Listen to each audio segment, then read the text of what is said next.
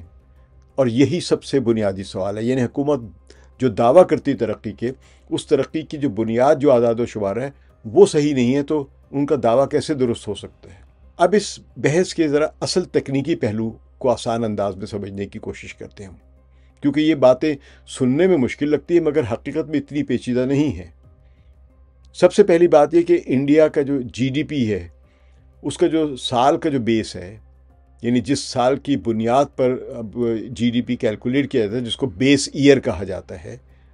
وہ ہے 2011 اور 12 کا۔ یعنی 2011 اور 12 میں جو قیمتیں ہیں ان کو بیس ایئر بنا کر آگے کی ہر سال کی گروتھ یا اس کے مطابق اس کو قیمتوں کو سمجھ کر کیلکولیٹ کر کے آئندہ کی گروتھ کیلکولیٹ کی جا رہی ہے یا ناپی جا رہی ہے۔ تو اب آپ خود سوچیں کہ ایک ایسی معیشت جو ڈیجیٹل انقلاب سے گزر رہی ہے، mobile, internet, app businesses, fun take, on line تجارت، ٹیک سروسز، ڈی مانیٹائزیشن، یہ سب چیزیں ہو چکی ہیں، جی ایس ٹی لگ گئی ہے، اس کے بعد اور بہت ساری جو شیل کمپنی یعنی جو جعلی کمپنیاں جو ٹیکس کی سہولتیں لے رہی تھی وہ ختم کیا گیا۔ کئی 100 کمپنیاں وہاں پہ، فراڈ بڑے بڑے ہوتے ہیں انڈیا میں، چھوٹے ہوتے ہی نہیں کوئی، یعنی لاکھوں ارب روپیز کے ہوتے فراڈ وہاں پہ۔ تو ان سب کو جب یعنی آپ نے ختم کیا ہے یا اس میں یہ امپرومنٹ لے کر آئے ہیں، تو ان سب کا وزن 2025 کی معیشت میں بہت زیادہ ہونا چاہیے۔ مگر جی ڈی پی کا پیمانہ آج بھی 13 سال پرانے فریم ورک پر کھڑا ہے، تو جب پیمانہ ہی پرانا ہوگا تو تصویر بھی پرانی ہی نظر آئے گی، یعنی صحیح نہیں آئے گی جو اب حالات ہیں۔ دوسری بڑی تکنیکی جو بات ہے وہ قیمتوں کے اندراج یعنی پرائس ڈی فلیٹرز، ڈیفلیٹ ہوتی نا تو اس کو ڈیفلیٹ کرنا، تو ڈیفلیٹرز کو ہوتے ہیں،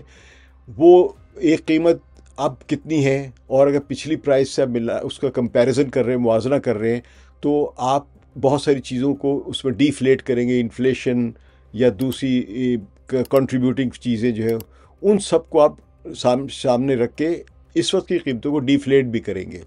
تاکہ آپ کو صحیح جی ڈی پی کی گروتھ کا پتہ چل سکے۔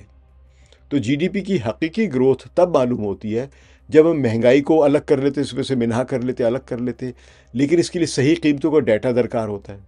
تو جب آپ کے پاس قیمتوں کا صحیح ڈیٹا ہی نہیں ہے تو اب اس میں سے مہنگائی کو یعنی انفلیشن کو کس طرح ڈیڈکٹ کریں گے، منہا کریں گے؟ تو عالمی معیار کے مطابق پروڈیوسر پرائس انڈیکس ہونا چاہیے جو دنیا میں معیار ہے،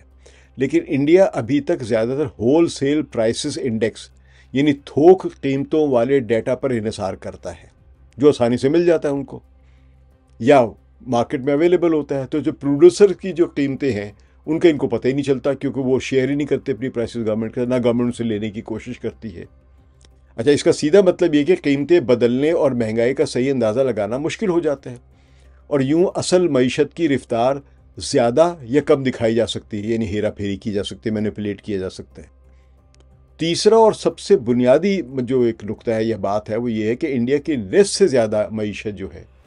وہ انفارمل سیکٹر پر مشتمل ہے، جس کو ہم کہتے ہیں غیر رسمی۔ پاکستان میں بھی آپ نے سنا ہوگا انفارمل سیکٹر جو ہے ٹریڈ کا یا بزنس کا، یعنی جس میں چھوٹے دکاندار، کاریگر، ٹھیلے والے، رکشہ ڈرائیور، گھر سے کام کرنے والے چھوٹے کاروبار، گھر جن کا کوئی باضابطہ ریکارڈ موجود نہیں ہوتا، آپ اپنے گھر میں ملازم رکھتے ہیں، اس کو پیسے دے رہے ہیں، یہ سب ٹرانزیکشنز ہیں، یہ بزنس کا حصہ ہے، کاروبار کا حصہ ہے، لیکن اس کا کوئی ریکارڈ نہیں ہوتا۔ تو اس بڑے حصے کا ڈیٹا ہی جب نہیں ہے تو پوری معیشت کی تصویر بھلا آپ کیسے صحیح بنا سکتے ہیں؟ یعنی یہ نہیں کہ یہ سروسز کی ادائیگیاں کر رہے ہیں، اس پر بھی ایک ٹیکس لگتا ہے، کیونکہ آپ کے یہاں جی ایس ٹی لگا ہوا ہے، مختلف ٹیکسز لگے ہوئے ہیں، تو اس قسم کے بہت سارے کاروبار جو ہے وہ ٹیکس نیٹ سے باہر ہے، لہٰذا ان کی میجرمنٹ صحیح طرح ہو ہی نہیں سکتی، ایک اندازہ صرف تخمینہ لگایا جاتا ہے۔ تو یہی وجہ ہے کہ آئی ایم ایف نے خاص طور پر نشاندہی کی ہے کہ انڈیا کے پیداواری حساب جو ہے اور خرچ کے حساب میں بڑا فرق پایا جاتا ہے، یعنی پروڈکشن کاسٹ کتنی ہے اور اس کی کنزمپشن کاسٹ کتنی ہے، ان دونوں میں بڑا فرق ہے۔ حالانکہ یہ زیادہ سے زیادہ جو فرق ہونا چاہیے وہ 0.25% کا ہونا چاہیے، لیکن 3-4% کا بھی فرق آ رہا ہے، تو جسے اسٹیٹسٹیکل لینگویج یا شماریاتی زبان میں ڈسکریپنسی انگلش کا لفظ ہے، یعنی فرق، تفاوت، وہ بہت زیادہ ہے۔ یعنی جتنا زیادہ فرق اتنا زیادہ ڈیٹا میں عدم یقینی، اگر جتنا فرق آپ کو ملے گا پروڈیوسر لیول پہ اور کنزیومر لیول پہ قیمتوں میں، تو اس کا مطلب ہے ڈیٹا میں اتنی زیادہ عدم یقینی، اس پر زیادہ اعتماد نہیں کیا جا سکتا۔ تو اب بات کرتے ہیں انڈیا جو جنوبی ایشیا میں کہاں کھڑا ہے۔ ہم یہ چیک کرتے ہیں اس پرسپیکٹو میں کہ جو آئی ایم ایف نے اگر اس کو سی گریڈ کہا ہے اور حکومت اس میں 8% اپنی گروتھ ریٹ دکھا رہی ہے، تو پھر اس میں انڈیا اصل میں کہاں کھڑا ہوا ہے؟ تو ورلڈ اکنامکس جیسا آزاد اور دنیا بھر کے ممالک کا ڈیٹا کی کوالٹی ناپتا ہے، یہ ایک ادارہ ہے، ان کے مطابق انڈیا کا ڈیٹا جو ہے اس کی کوالٹی سکور جو ہے یہ آئی ایم ایف سے ذرا سا الگ ایک میجرمنٹ کرتا ہے یا ریٹنگ کرتا ہے ہر ملک کے ڈیٹا کی کوالٹی کی۔ تو اس کے مطابق جو انڈیا کا ڈیٹا کوالٹی سکور جو ہے وہ تقریباً 70 ہے اور اسے سی گریڈ ملتا ہے۔ پاکستان اور سری لنکا کو ڈی گریڈ ملتا ہے اور ان کا سکور انڈیا سے واضح طور پر کم ہے۔ بنگلہ دیش کا سکور بعض رپورٹس میں 30 تک بتایا گیا، اتنا کم، جو خطے کا کمزور ترین ڈیٹا سمجھا جاتا ہے، اور اسے ای گریڈ کا مطلب ڈی گریڈ سے بھی نیچے ہے۔ تو نیپال اور بھوٹان میں بھی اعداد و شمار کا نظام محدود ہے، اس لیے وہاں بھی ڈیٹا کافی ادھورا ہوتا ہے۔ اس کا مطلب یہ کہ انڈیا خطے میں بہتر تو ہے، یہ موازنہ میں اسی لیے کر رہا ہوں کہ انڈیا کا جو اعداد و شمار کا یا کوالٹی آف ڈیٹا جو ہے وہ پاکستان، بنگلہ دیش، سری لنکا، بھوٹان، نیپال وغیرہ سے بہتر ہے، مگر عالمی معیار کے لحاظ سے اسے ابھی کافی سفر طے کرنا ہے، امپرومنٹ کرنی ہے۔ تو آپ دیکھتے ہیں کہ انڈین اکانومسٹ جو ہے انہوں نے آئی ایم ایف کے بارے میں کیا رائے دی ہے، وہ اس بحث میں کیا اضافہ کرتے ہیں۔ اب جواہر لال نہرو یونیورسٹی کے پروفیسر ہیں ارون کمار، بہت قابل آدمی ہے، جو برسوں سے جی ڈی پی کے طریقہ کار پر نظر رکھے ہوئے ہیں کہ جی ڈی پی کس طرح ناپنی چاہیے، کیا ہونا چاہیے۔ وہ یہ کہتے ہیں کہ آئی ایم ایف نے جو تشخیص کی ہے بالکل جائز ہے۔ ان کے مطابق انڈیا کا موجودہ جی ڈی پی اصل معیشت کی صحیح عکاسی نہیں کرتا ہے۔ وہ چیلنج کر رہے ہیں کہ یہ جو 8% یا 8.2% جو بتایا جا رہا ہے گروتھ ریٹ انڈیا کا، وہ چیلنج کرتے ہیں کہ یہ حقیقی نہیں ہے۔ وہ کہتے ہیں کہ جو انفارمل اکانومی جو ہے اس کی کمزوریوں اور غلط قیمتوں کی وجہ سے جو گروتھ ریٹ 8% دکھایا جا رہا ہے، حقیقت میں وہ شاید 4 یا 5% کے درمیان ہو۔ وہ اتنا کم بتا رہا ہے، نصف بتا رہے ہیں تقریباً۔ ان کا اندازہ ہے کہ انڈیا کی مجموعی معاشی پیداوار جو ہے وہ سرکاری دعووں سے کہیں کم ہو سکتی ہے۔ ایک اور پروفیسر ہے پروفیسر پرناب سین، جو انڈیا کے سابق چیف اسٹیٹسٹیشین رہے ہیں۔ وہ کہتے ہیں کہ ہمارے زیادہ تر سہمائی نمبرز جو آتے ہیں، یعنی کوارٹرلی نمبرز جو آتے ہیں سال کے میں ترقی کے، یا وہ کہتے ہیں کہ دراصل یہ تخمینوں یعنی اندازوں پر مبنی ہوتے ہیں، کیونکہ پورا ڈیٹا کوئی جمع ہی نہیں کر رہا ہے، کوئی جمع کیا ہی نہیں جاتا ہے۔ ان کے مطابق جب بھی بیس ایئر یعنی بنیاد سال جس تبدیل نہیں ہوتا ہے، جو کہ اب تک 2011 اور 2012 سے شروع ہو رہا ہے، جب تک وہ تبدیل نہیں ہوتا تو مسنگ ڈیٹا کو پورا نہیں کیا جاتا ہے، اور انفارمل جو اکانومی ہے اس کا صحیح وزن شامل نہیں کیا جا سکتا اور نہ کیا جاتا ہے۔ تو تب تک ان کے خیال میں جی ڈی پی نمبرز کو حتمی سمجھنا یا سچ سمجھنا بہت خطرناک ہے۔ یعنی وہ چیلنج کر رہے ہیں کہ آپ کے سارے جو جی ڈی پی کی گروتھ ریٹ ہے، اس کی بنیاد ہی جب غلط ہے یا مشکوک ہے، 100% غلط نہیں کہہ رہے، لیکن اس میں کہہ رہے اس میں ماپنے کا جو سال بنتا ہے یا ماپنے کے لیے جو پرائسز کی انڈیکسز ہیں کنزیومر کی، پروڈیوسر کی، وہ سب صحیح نہیں ہیں، تو آپ اس کی بنیاد پر جو گروتھ ریٹ دکھا رہے ہیں وہ اپنے آپ کو مس گائڈ کر رہے ہیں۔ یہ پروفیسر کہتے ہیں کہ اگر پیمانہ ہی درست نہ ہو تو پھر ناپا ہوا قد کیسے درست ہو سکتا ہے؟ جب آپ کے پاس جو 1 فٹ جس سے اپنا قد ناپ رہے ہیں، اگر وہ 1 فٹ نہیں ہے، وہ 11 انچ ہے یا 13 انچ ہے، تو اگر فرض کی 11 انچ کا 1 فٹ ہے آپ کے پاس اور وہ 12 انچ کر کے ناپ رہے ہیں آپ، تو سمجھیے کہ آپ سائز تو نہیں بس صحیح بتا رہے ہیں۔ تو یہ نقطہ ہمیں ایک اہم موازنے تک لے جاتا ہے، یہ بھی سمجھنے کی ضرورت ہے تاکہ ہمارے ذہن میں کھل سکے۔ یعنی پاکستان کی صورتحال تک ہم آتے ہیں اس پہ۔ اب انہی ماہرین کے دلائل، یعنی سین صاحب اور ارون کمار صاحب جو ہیں، جو چیف اسٹیٹسٹیشین انڈیا کے، اور جو جواہر لال نہرو یونیورسٹی کے جو جی ڈی پی کے پروفیسر، اس کے ماپنے کے جو ماہر ہیں، اگر انہی ماہرین کے دلائل پاکستان پر لاگو کیے جائیں تو تصویر کچھ یوں بنتی ہے کہ پاکستان میں بھی انفارمل معیشت بہت بڑی ہے، قیمتوں کے جو انڈیکسز ہیں یا اشاریے جو ہیں وہ مکمل جدید نہیں ہیں،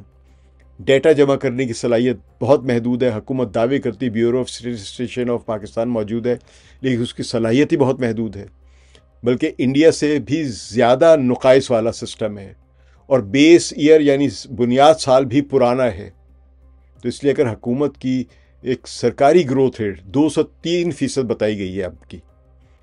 یا اس کے آس پاس ہونے کا دعویٰ کیا جا رہا ہے، تو ممکن ہے کہ حقیقی گروتھ ریٹ پاکستان کی 1 سے 1% تک ہو،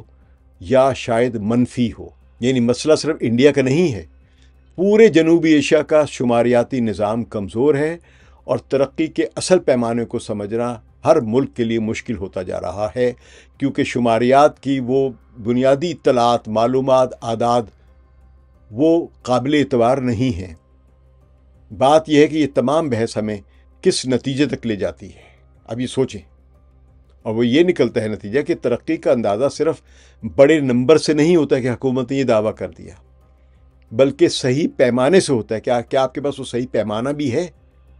انڈیا بہرحال ایک بڑی معیشت ہے، رفتار بھی اچھی ہے، سرمایہ کاری بھی بڑھ رہی ہے، مگر اگر اعداد و شمار ہی غیر واضح ہوں تو حکومت کے جو ادارے ہیں، سرمایہ کار ادارے جو ہیں، اور عوام سب کے فیصلے جو ہیں وہ ہمیں سمجھ ہی نہیں آئیں گے کہ جب اعداد و شمار ہی غلط ہے تو کس بنیاد پر یہ سارے فیصلے کیے جا رہے ہیں۔ پاکستان کی بھی یہی حالت ہے، بلکہ پاکستان میں تو آپ واضح طور پر نظر آ رہا ہے کہ فورن انویسٹمنٹ نہیں آ رہی ہے، پورٹ فولیو انویسٹمنٹ نہیں ہو رہی ہے، لوگ جو ہیں وہ زیادہ آپ کی بجلی تک نہیں خریدی جا رہی ہے جس کا آپ کو مسلسل ایک وہ ٹیکس پڑ رہا ہے، جس کے کیپیسٹی چارجز دینے پڑ رہے ہیں، اور پھر آپ کے پاس ایک وہ سرکولر ڈیٹ میں پھنس جائیں گے آپ۔ تو اس سے لگ رہا ہے کہ پاکستان میں تو بالکل ہی ترقی نہیں ہو رہی، تو یہاں پہ گروتھ ریٹ کس قسم کی دکھائی جا رہی ہے؟ ایکسپورٹس نہیں بڑھ رہی، صرف ریمیٹنسز بڑھ رہی ہیں کہ پاکستانی بھیج رہے پیسہ، صرف یہی ایک بنیاد ہے آپ کے ہاں پازیٹیو جو ہے۔ باقی کوئی زیادہ جو بڑے بڑے اعداد و شمار ہیں ان میں بڑے شک کیے جا رہے ہیں کہ کیا ہے۔ انڈیا کے بارے میں ہم آتے ہیں، جس کے بارے میں آئی ایم ایف نے رپورٹ دی ہے، تو گورنمنٹ آف انڈیا نے کہا ہے کہ فروری 2026 میں نئے شماریاتی طریقے سامنے آئیں گے، یہ انڈیا نے کہا ہے۔ ممکن ہے کہ نئے ڈیٹا سے انڈیا کی اصل گروتھ ریٹ کم یا شاید زیادہ بھی نکلے، ممکن ہے آئی ایم ایف گریڈ بہتر کر دے، ممکن ہے کچھ اور کمزوریاں سامنے آ جائیں، لیکن اہم بات یہ ہے کہ صحیح طاقت، اکنامک پاور جس کو کہتے ہیں، یا اکنامک ایکٹیویٹیز کی ریزیلینس جو ہے وہ تب سامنے آتی ہے یا معلوم ہوتی ہے جب پیمائش کا پیمانہ جو ہے وہ درست، اور یہی پیغام ہم سب کے لیے ہے، اور ضروری ہے کہ صاف شفاف ڈیٹا،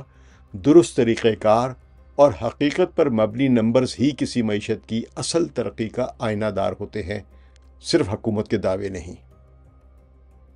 تجزیہ سننے کا بہت شکریہ۔ ثقلین امام کو اجازت دیجیے، خدا حافظ۔